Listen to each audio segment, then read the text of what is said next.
Coach, kind of a random one here to start off, but I was watching college basketball over the weekend, and Jay Billis brought up this West Virginia team. He spoke highly of you and your resume and your players, but then he went on to say, Bob Huggins has some of the best handwriting in all of college basketball.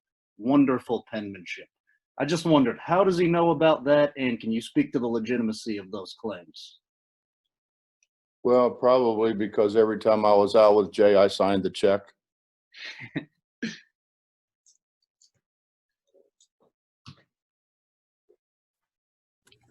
Next question, Greg Hunter. So, Coach, you already had a strong schedule strength. So why'd you feel the need to pick up Gonzaga? I don't know. You ever been in South Dakota in a bubble? No. No. Well, you get bored. So we were sitting there watching basketball, and it came across a ticker that Tennessee had a kind of an outbreak, and so they canceled, and they needed a game. And I've been doing this a long time. I got some very dear friends in ESPN. I thought, what the heck, let's go play Gonzaga.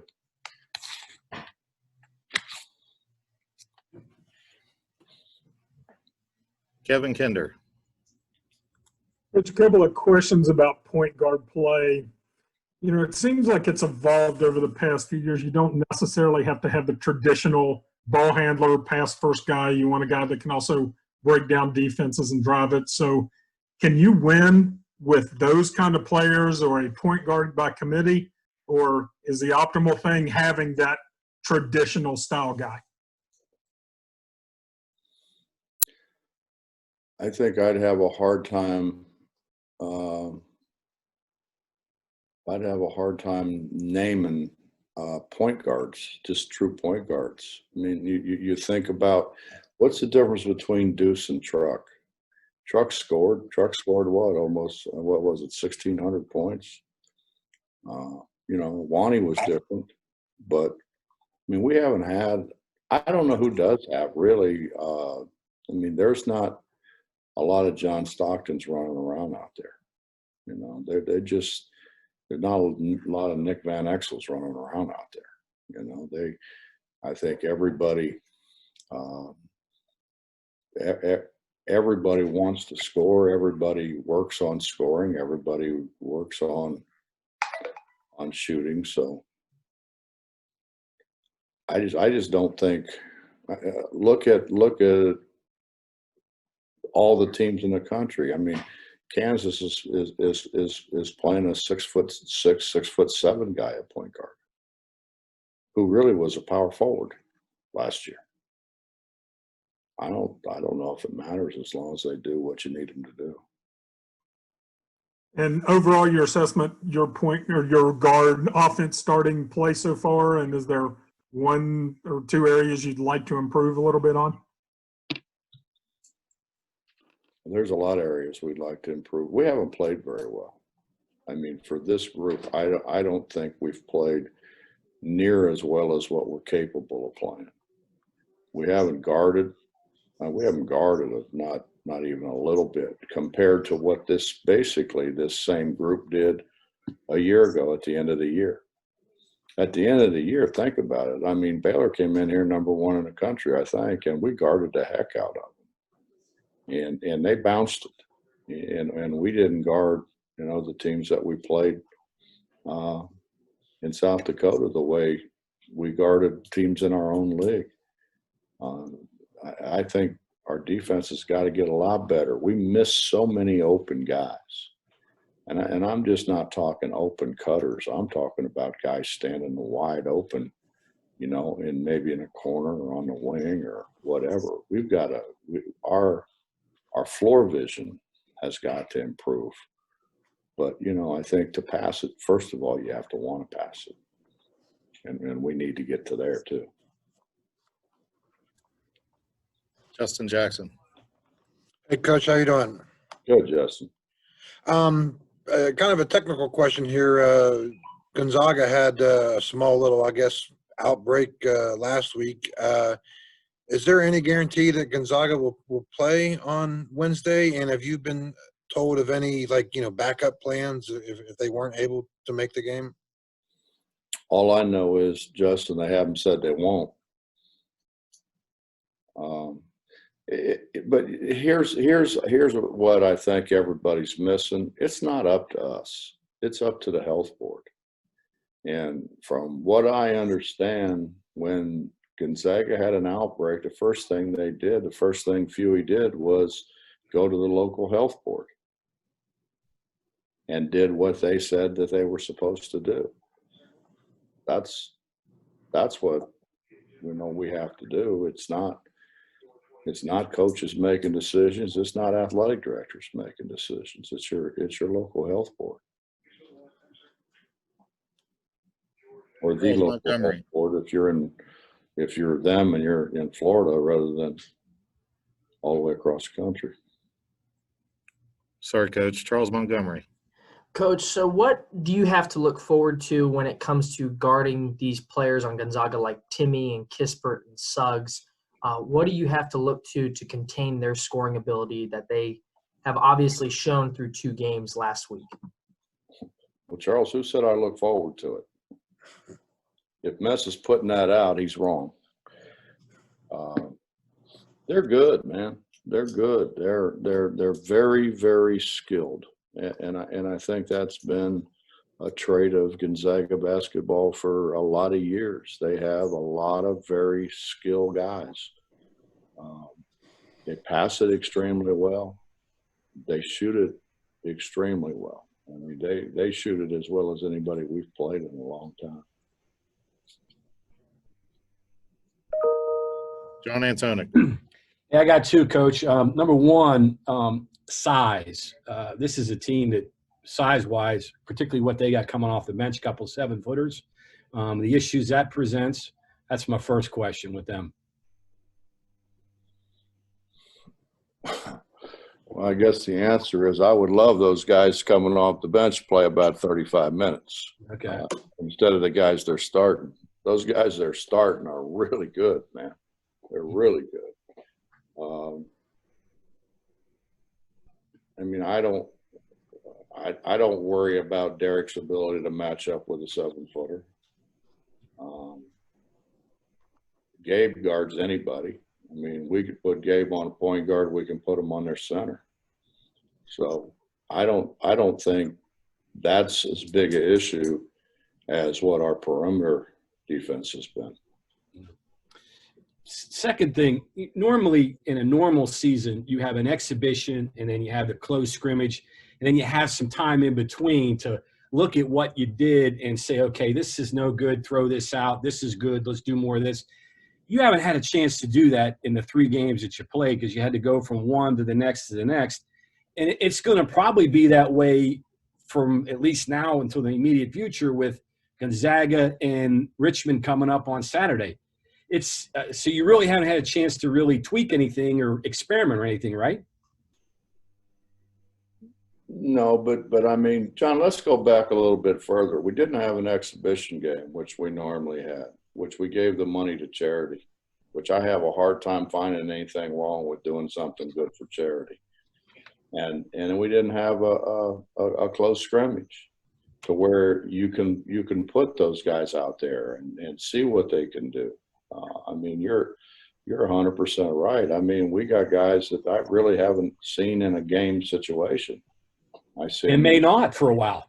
The way it looks, I mean, what do we got coming up here? That's what I mean. Well, I think we got Gonzaga and then Georgetown and then shortly after that, Richmond. Yeah. So we may not have a chance for a while. Michael Sussman. Coach, in your experience, how much does playing a legitimate national championship contender like Gonzaga early in the year help you as you progress into conference play and towards tournament time? We've always played a hard schedule. I mean, look back. I mean, we've always played somebody that may not have been the number 1 ranked team in the country, but they were in the top 10 and certainly probably could have been the number 1 ranked team in the country. We haven't ran from anybody. Greg Hunter. So, Coach, you've only done it once so far, but how has travel changed compared to a normal year? It's a bad question to ask because our deal getting out of South Dakota was a travesty, and it was 100% the not the airport people, but the transportation people, the people that sent the plane. You know, when they tell you we're ready to go and you get there and you sit on a bus for an hour and 10 minutes, and they send one person to do 35 people and go through every zipper, everything that, you know, it wasn't good. It wasn't good. Let me just put it that way. Cody Nesper. Hey, Coach, I was just wondering, 3 games in 3 days to start the season. By Friday, how do you think the guys were in terms of energy and fatigue? Well, they were fine. They were fine. We got most guys a break. We probably didn't get Deuce as much of a break, and Derek played more than what Derek has been used to playing, but they were fine. Mike Casaza. Hey, Bob, how you doing? Mike, Good. I have 2 for you. One, I was just doing math in my head, and I think you're 1 over now because of Youngstown State kind of being on ice here, so to speak. Do you have any idea how you accommodate that one or somebody else in the future? And then in the postgame, you mentioned you had to get Oscar right. I figured that's probably pretty obvious, but it seemed like foul trouble was his biggest thing there. Was it that, or was there anything more that you have to get right? well, the foul trouble was the reason they came out of the game. But, I mean, he hasn't finished around the rim the way he finished around the rim a year ago. We've got to get him finishing around the rim the way he did a year ago. And then Youngstown? The Youngstown, they haven't been able to play. They've been pretty much shut down. So, I mean, it's pretty much a moot point. And probably if there's anybody in the country that I can work with, probably Jared would be the guy. John Antonik. The last one for me, some of your takeaways from the 3 games out there, particularly in light of what you've seen around the country with some of the upsets and some of the veteran mid-major teams that have played well against the so-called Power Fives or whatnot. What did you take out of that from your guys? Well, it looked like, you know, when you say mid-major, I think, you know, a lot of those teams. I think it's a lot of things. I think it's guys leaving early. I mean, you look at Richmond beating Kentucky, for instance. Guys who normally Cal could bring along. If they don't get the playing time they want, they transfer. This immediate eligibility for a transfer, which is going to pass, is the worst rule since the APR. I mean, John, it's going to get closer and closer and closer between a mid-major and a high major, because, you know, you look, and I use Cal for an example. I mean, you know, he's playing a lot of young guys. Yeah. And then I'm afraid what's going to happen because of the immediate eligibility for a transfer, then guys are going to start pulling guys from other teams, and what, in my mind anyway, what the NCAA done is they're on the verge of creating a terrible mess. Mm. You know, there's just a lot of things. I mean, guys leaving early, guys transferring immediate eligibility. You know, it's I think the days of you taking a whomever you want to say Deshaun Butler. Deshaun Butler wasn't recruited very heavily from what I understand, and came in, and John did a great job with him, and we had him for 2 years, and all of a sudden, he's a pro. Kevin Jones wasn't that heavily recruited. And because he stayed the course and worked and did what he was asked, look how good he became, and what he's been able to do with it since. I mean, he's still playing. Yeah. Kind of a dangerous month, right, for teams, particularly in December, until you get an idea of what you got, right? So there could be a lot of upsets this month. Well, John, it comes down to who's able to keep enough of their previous team. Yeah. I mean, it comes down to that a lot. Richmond's one of the better teams in the country. Yeah. Right? Yeah. Because, their guys stayed. They know what they're doing. They run offense better than probably anybody in the country. So being intact is probably as important as being talented. Yeah, but I don't know with what's going on legislatively how you do that. Yeah. Greg Hunter. So, Bob, what do you think of your newcomers? What did you think of their performance this past week? Well, quite honestly, we didn't get to see enough of them. We had to try to win the game, and you feel a whole lot more comfortable with guys who have been there before. And we tried to get them in as much as we could get them in, but they didn't get enough playing time. And again, Greg, I mean, it goes back to, why do we have to mess with something that's not broke? Kevin Kinder. Which, following up with Oscar, what kind of drills, things do you do with him to get him to finishing better around the rim? And as part of that, taking the ball up more aggressively, dunking it when he has the chance?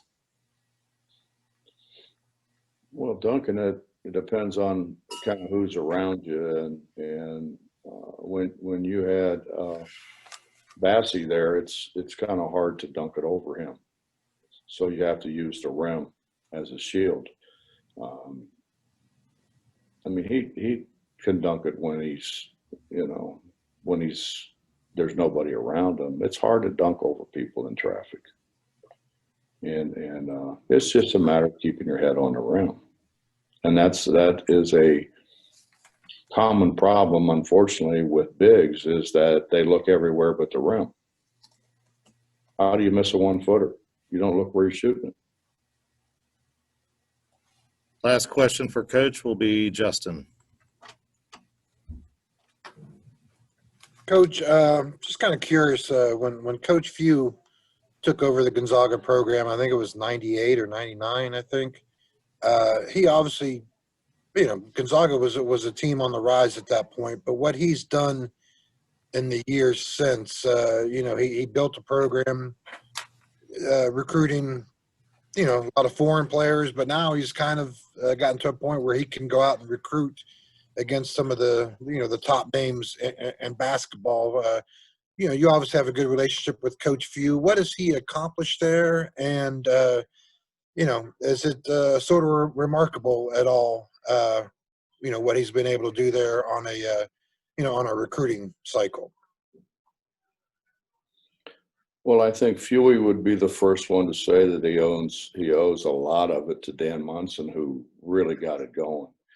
I think people forget they were on probation when Dan took over and got it. He really kind of got them going, and then Fewy has taken it to another level. I mean, without a question, he's taken it to another level. They've done a great job recruiting. But I think he's done a great job he was probably at the forefront of taking transfers and those kind of things, and doing a great job of bringing a transfer in and having him fit into what they do. You go back and look at the team that we lost to in the Sweet 16. I mean, they had a bunch of transfers. And then, I think he's done a great job of doing whatever it takes, in terms of he's taking freshmen, he's taking JUCO guys, he's taking transfers, and he's melted them all together.